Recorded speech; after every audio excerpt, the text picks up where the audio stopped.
खरी गोष्ट आहे म्हणशीलच. हेटपट्टे बसून नाही राहिले ना, खरं नाही म्हणशील तर काय आता. हो मी म्हणून राहिलो का मला काय म्हणलं लई दिवसाची भेट झाली आणि म्हणलं ज्या वेळेला तुझ्या गावामध्ये का बायकोला मारण्यास दुरुस्त होते का नाही, पण खरं विचार बायकोचे चांगले आहे. हा उपस्थित तू झालाय चुकी संसारात पडून नको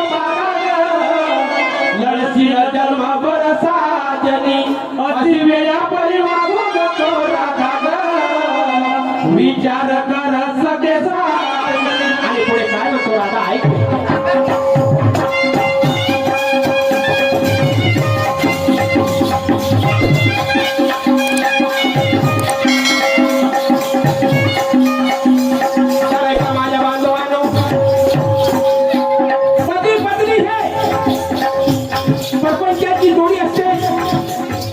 निसर्गाकडून बनलेली जोडी असते आणि नवरा बायको हे संसार रूपी दोन बैलबंडीचे दोन चाकं असतात आणि त्या बैलबंडीचे दोन चाकं असूनच चालत नाही, पण एखाद्या बंडीचा चाक जरी खसला ना तर ते बंडीवर चालत नाही. आणि त्याचप्रमाणे त्या नवरा बायको मध्ये वाद विवाद झाला असेल तर होऊ द्या, पण बायकोने जरी एक कड जरी आपला वेगळा घेतला तर प्रपंच बरोबर चालत नाही.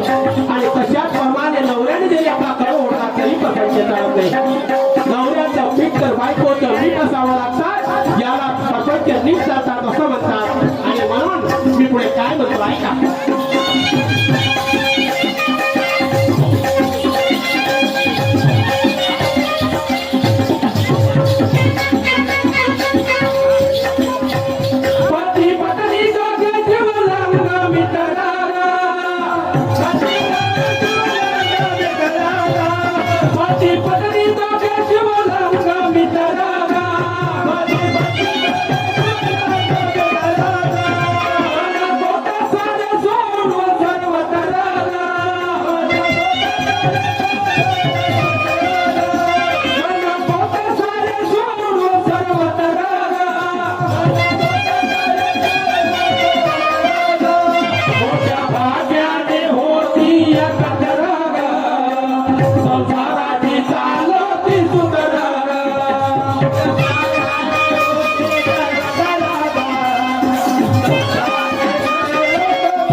मी काय म्हणत आहे, काय म्हणता हा माठ घे आणि त्या गोपिकीच्या घराला जा आणि म्हणतो त्या गोपिकीला घेऊन तू मथुरेच्या बाजारची तयारी कर म्हणतो. हो हा माठ घेते आणि मथुरेची वाट धरते. खरी खरं आहे, पण हो तरी कशी नाही जाऊ तरी कशी माझ्यासोबत कोण येईल ग. अरे भाऊ